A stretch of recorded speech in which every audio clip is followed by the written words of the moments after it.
एक बार एक व्यक्ति एक रेड लाइट एरिया में जाता है। रेड लाइट एरिया के कोठी में जाता है। वहाँ का दरवाज़ा खोलकर जैसे ही सामने देखता है तो सामने लगभग 20 अलग अलग महिलाएं हैं जो कि काफ़ी सुंदर दिखाई दे रही थी।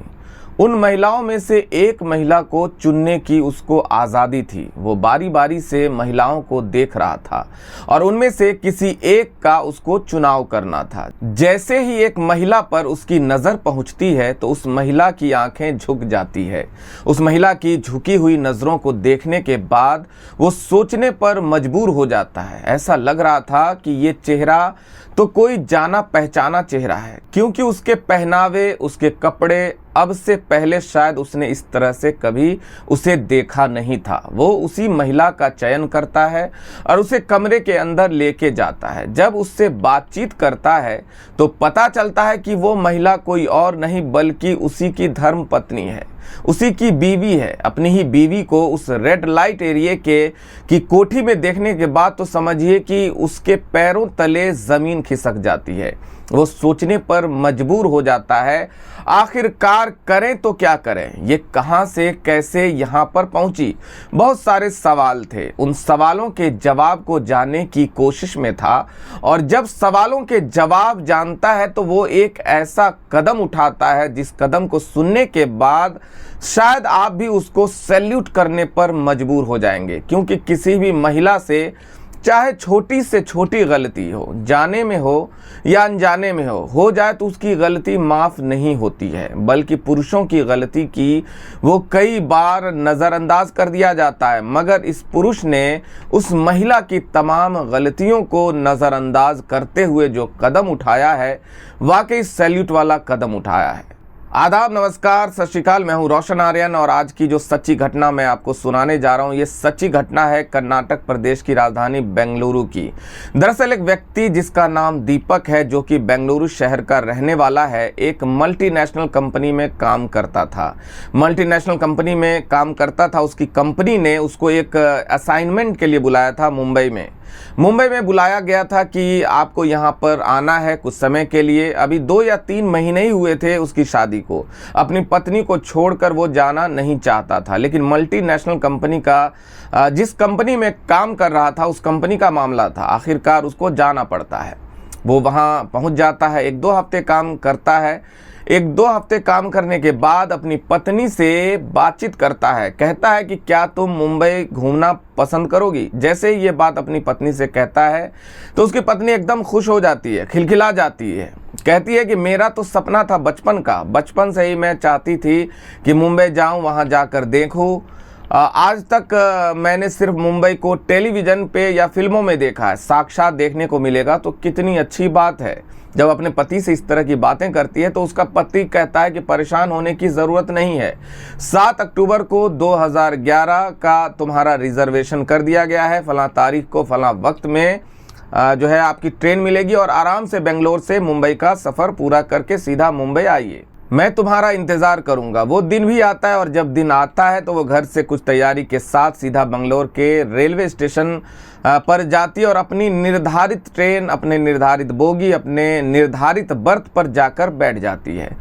और सबसे पहले फ़ोन करती है अपनी सास और ससुर को। कहती है कि मम्मी पापा, मैं ट्रेन में बैठ गई हूँ और लगभग 1000 किलोमीटर का ये सफ़र है, 16-17 घंटे में पूरा हो जाएगा। मैं दीपक के पास पहुँच जाऊँगी।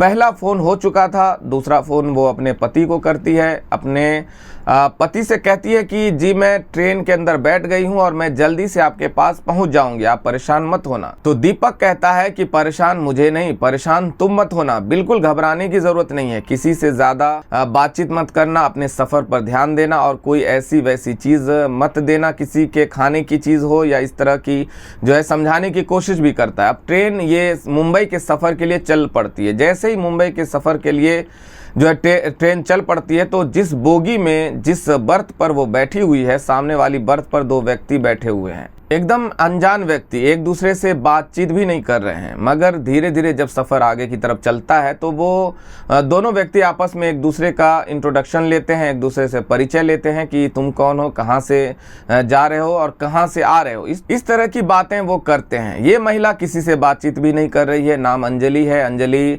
किसी से बातचीत नहीं कर रही थी। वो बात कर रही थी तो या तो अपने सास ससुर से या फिर अपने पति दीपक से। दीपक को बताती थी कि अब जो है इतना किलोमीटर का सफ़र हो चुका, अब मैं यहाँ पहुँच गई हूँ। खिड़की के बाहर झांक के बताती है कि देखो ऐसा दिखाई दे रहा है, वैसा दिखाई दे रहा है।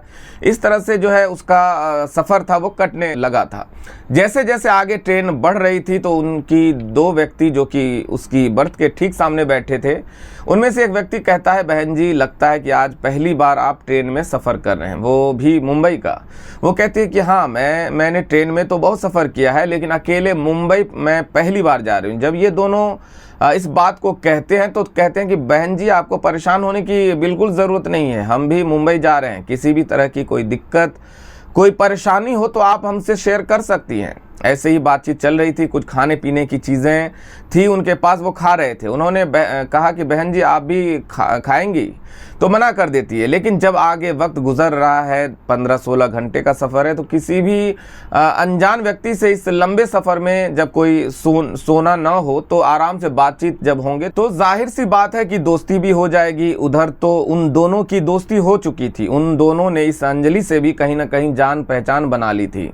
अंजलि जब अपना कुछ खाने पीने का सामान था तो खाते पीते हैं, उन लोगों की नज़र उस अंजलि की सामान पे पड़ती है। तो आखिरकार अंजलि की मजबूरी बन जाती है उस सामान को दिखाते हुए कि भाई साहब आप ये सामान लेंगे क्या। जब वो बात उन दोनों व्यक्ति से कहती है तो व्यक्ति भी उसके सामान लेकर खाने लगते हैं। कुछ देर के बाद कुछ सामान वो भी लेते हैं तो वो भी अंजलि की तरफ हाथ बढ़ा देते हैं कि बहन जी आप भी कुछ सामान खाओ। इस तरह से ये जो सफ़र था वो वाकई बहुत सुहाना था और बहुत बढ़िया सफ़र चल रहा था। चलते चलते लगभग 150 किलोमीटर के आसपास अभी बस मुंबई बाकी था, यानी कि 1000 किलोमीटर में से 850 किलोमीटर का सफ़र तय हो चुका था। अंजलि अपने पति दीपक को फ़ोन मिलाती और कहती कि मैं अभी आपसे 150 किलोमीटर दूर हूं। तो कहता है कि तुम्हें परेशान होने की ज़रूरत नहीं है, मैं तुम्हें लेने के लिए रेलवे स्टेशन पे आ जाऊंगा।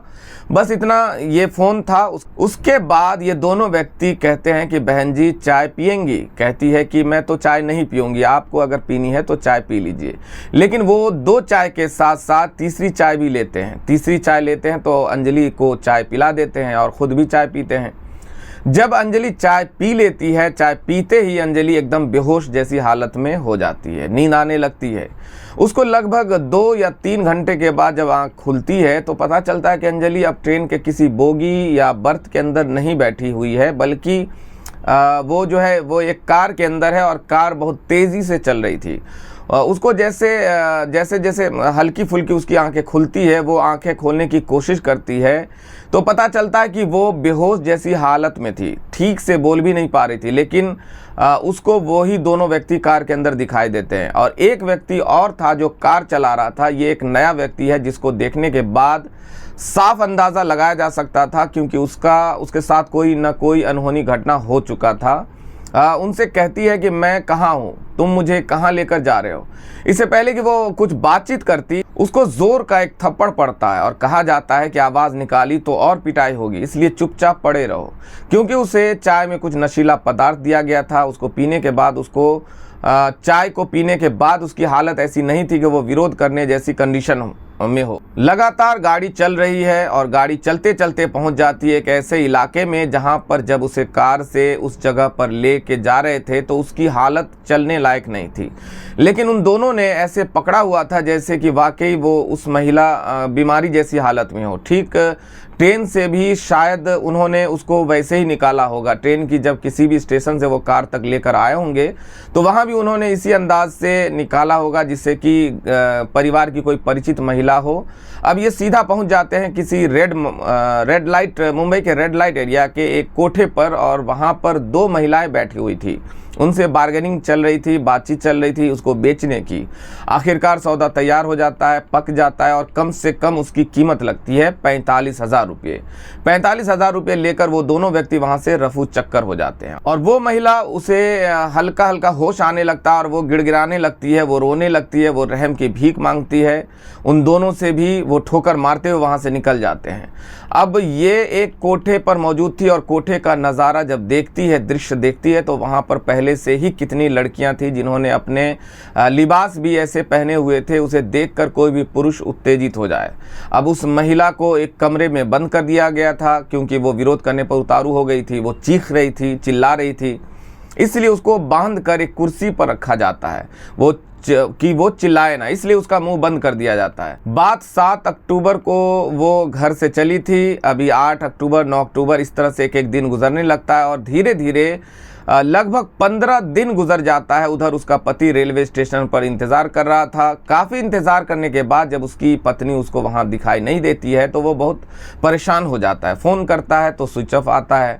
अपने माँ बाप से पूछता है, फिर जाकर रेलवे स्टेशन पर जीआरपी को भी सूचना देता है, साथ ही पुलिस स्टेशन में भी जाता है और अपनी पत्नी की गुमशुदगी दर्ज कराता है। वो तमाम कोशिशें करता है अपनी पत्नी को तलाश करने की ताकि उसकी पत्नी मिल जाए। सीधा वो बेंगलोर के रेलवे स्टेशन पर जाता है और वहाँ जाकर सीसीटीवी चेक करता है, देखता है कि वाकई उसकी पत्नी तो रेलवे स्टेशन पे आई थी और ट्रेन के अंदर बैठी है, लेकिन है तो कहाँ है। वो तमाम कोशिशें कर रहा था उधर, और इधर उसकी पत्नी जो है टॉर्चर हो रही थी। रोज उसको मारा जाता था, रोज उसको पीटा जाता था, रोज उसको खाना भी नहीं दिया जाता था और जितनी ज्यादती, जितना हैवानियत उसके साथ हो रही थी उसकी उसने कभी कल्पना भी नहीं की थी।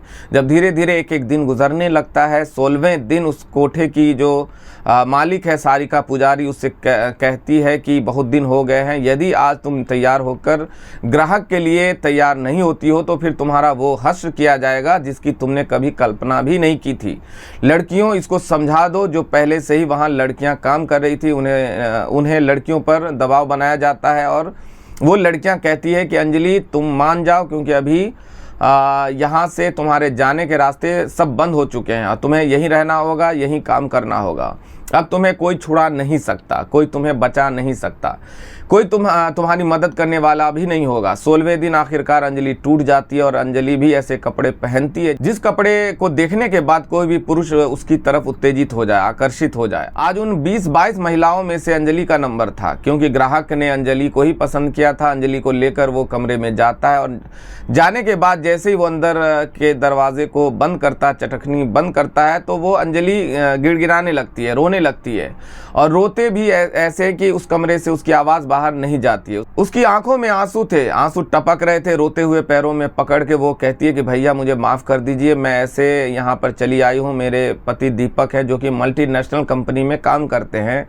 मुझे तो सिर्फ यहाँ मुंबई घूमने के लिए आना था। किसी ने मुझे चाय में कुछ नशीला पदार्थ पिलाया और मुझे यहाँ पे पहुँचा दिया। वो अपनी परेशानी, अपना दर्द बयान करती है। तो उस व्यक्ति ने, हालांकि कोठे पर आने वाला व्यक्ति कभी शरीफ तो हो ही नहीं सकता, इसलिए उस व्यक्ति ने इंसानियत का परिचय देते हुए कहा कि मैं तुम्हारी क्या मदद कर सकता हूं। जब बात मदद करने की आती है तो वो कहती है कि मुझे मेरे पति से बात करा दो।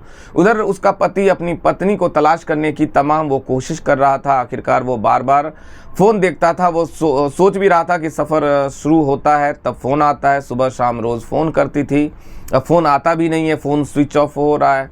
लेकिन 16वें दिन जाकर जब एक अनजान नंबर से फ़ोन आता है दीपक के पास और आवाज़ आती है कि रोते हुए कि मैं अंजलि बात कर रही हूँ, मैं कहाँ हूँ मुझे नहीं पता, मुझे बचा लो, मुझे यहाँ नहीं रहना है। जब पूरी कहानी, कुछ बातचीत सुनता है, वो कहते हैं कि तुम हो कहाँ। वो कहती है कि मुझे नहीं पता। अंजलि मना कर देती है, मुझे कुछ नहीं पता, ये कहाँ है, किस कमरे में है, किस कोठे पर है, किस रेड लाइट एरिया में है, वो इलाका कौन सा है, सारी जानकारी वो व्यक्ति देता है जो व्यक्ति अभी तक उसकी मदद कर रहा था। दीपक को जब इसकी सूचना मिल जाती है तो दीपक सोचने पर मजबूर हो जाता है कि आखिरकार करूं तो क्या करूं, इसको कैसे बचाऊं। जब बात बचाने की आती है तो वो कहता है कि पुलिस के पास जाऊंगा, पुलिस वहां पर छापा मारेगी तो पता चला कि वो कोठे से गायब कर दिया गया है, कुछ नुकसान पहुंचा दिया, तो इसलिए वो ऐसा कुछ नहीं करता है। वो सीधा बजाय पुलिस की मदद लेने के वो सीधा पहुंच जाता है ग्राहक बनकर उसी कोठे पर, और उसी कोठे पर जाने के बाद तब तक वो पुराना ग्राहक जा चुका था और अब नया ग्राहक दीपक बनकर आता है और उन महिलाओं में से तलाश करता है, अपनी बीवी को ढूंढने की कोशिश करता है। हर महिला को रिजेक्ट कर देता है, ये नहीं चाहिए, ये नहीं चाहिए, ये नहीं चाहिए। जब नंबर आता है अंजलि का कि हाँ एक लड़की जो नई वाली है उसको लेकर आओ, वो शायद आप उसको ये पसंद कर लेगा। अंजलि को देखता है, अंजलि को देखते ही उसकी बीवी की नज़रें झुक जाती है, डबडबाने लगती है, आंखों से आंसू टपकने लगते हैं। वो अपनी पत्नी को देखकर हैरान था, परेशान था और सीधा कहता है कि मुझे यही लड़की चाहिए। उसको लेकर वो कोठे के अंदर जाता है और उसकी पूरी कहानी सुनता है, आखिरकार यहाँ कैसे पहुँची। वो अपनी पत्नी से नाराज़ नहीं होता है बल्कि उसको सीने से लगा लेता है और उसे कहता है कि तुम्हें परेशान होने की ज़रूरत नहीं है, अब ज़रूरत है हमें ठंडे दिमाग से काम लेने की और यहाँ से सोचो कि निकलें कैसे। हमने यहाँ से भागने की कोशिश की तो ये लोग हम पर हमला कर देंगे, हमें मार भी सकते हैं, हमें नुकसान पहुँचा सकते हैं। तभी बैठे बैठे दीपक को एक तरकीब सूझी और वो पुलिस कंट्रोल रूम को फ़ोन करता है और पूरी कहानी 7 अक्टूबर से गायब होने से लेकर अभी तक की पूरी कहानी बताता है। बताते बताते कहता है कि पुलिस को कि मेरी पत्नी रेड लाइट एरिया के फला कोठे फला रूम में है, आप जल्दी से आ जाइए। पुलिस ने वाकई ईमानदारी का काम किया, बहुत अच्छा काम किया। मुंबई पुलिस भी वाकई सैल्यूट के हकदार है। मैं बात कर रहा हूं सन 2011 की उस किस्से की। भारी पुलिस वहां पर बड़ी संख्या में पुलिस पहुंचती है, उस कोठे को घेर लेती है, साथ ही वहां पर छापा मारा जाता है, वहां पर एक कमरे की तलाशी ली जाती है। तो दीपक और अंजलि भी एक कमरे के अंदर मौजूद मिलते हैं और दोनों की हालत देखने लायक थी। पुलिस उन्हें सुरक्षित वहां से निकालती है। न केवल अंजलि को वहां से निकाला जाता है बल्कि ऐसी कई लड़कियां थी जो बेवजह ऐसे ही दलालों के चंगुल में फंस जाती है। उन दलालों के बारे में जब पता करने की कोशिश की जाती है तो पता चलता है कि वो दलाल सिर्फ रेलवे स्टेशन, बस स्टॉप ऐसी जगहों पर ही नज़र गाड़े रहते हैं गिद्ध की तरह। कोई लड़की, कोई महिला, कोई ऐसी अकेली लड़की जा रही हो तो उसको जो है कि जो कि सुंदर दिखने में हो ताकि उसको निशाना बनाया जा सके, उसे किसी भी तरकीब से कोठे तक लाकर उसको बेचा जा सके। अंजलि को भी तो ऐसे ही बेची गई थी। अंजलि को बहुत देर के बाद होश आया था, हालांकि वो अपने पति के पास थी। पुलिस ने उसको छुड़ाकर यहाँ से वापस बेंगलोर उन दोनों को भेज दिया और पुलिस ने जब यहाँ से उसकी जो मालकिन है कोठे की, सारिका पुजारी और हमीदा शेख, उन दोनों के साथ साथ 2 और व्यक्तियों को भी गिरफ्तार किया। साथ ही इन चारों की मदद से उन दोनों दलालों को भी कई दिनों की मशक्क़त के बाद आखिरकार गिरफ्तार कर लिया गया। दोस्तों, दीपक ने बहुत ही अच्छा, बहुत ही इंसानियत का, बहुत ही नेक काम किया जो उसने अपनी पत्नी की ज़िंदगी को बचाया। कोई भी अगर व्यक्ति होगा तो शायद अपनी पत्नी की इतनी छोटी सी बात को देखते हुए उस पर जो है तमाम तरह के लांछन लगा सकता था और कह सकता था कि तुम यहीं कोठे पर रहो, अब मेरी ज़िंदगी में तुम्हें आने की कोई ज़रूरत नहीं है। उसने इंसानियत का परिचय देते हुए अपनी पत्नी को बचाया और नई और कई लड़कियों को भी उसने वहाँ से बचाया। तो उसको वाकई इस व्यक्ति ने सैल्यूट का काम किया है, सैल्यूट का हकदार है। साथ ही मैं आपको जाते जाते बता दूं कि जब भी आप कभी सफ़र पे हों तो किसी का सामान ना खाएं, किसी से ज़्यादा दोस्ती ना करें, किसी से बातचीत करने की कोशिश ना करें। पता नहीं कौन व्यक्ति किस रूप में आपको नुकसान पहुंचा दे, जैसे कि इन दोनों दलालों ने अंजलि को नुकसान पहुंचाया था। वो तो अच्छा था कि उसके शौहर ने, उसके पति ने उसको ऐसे दलदल में फंसने से, धंसने से बचा लिया। तो दोस्तों, अपना ख्याल रखें, सुरक्षित रहें। जय हिंद, जय भारत, शुक्रिया।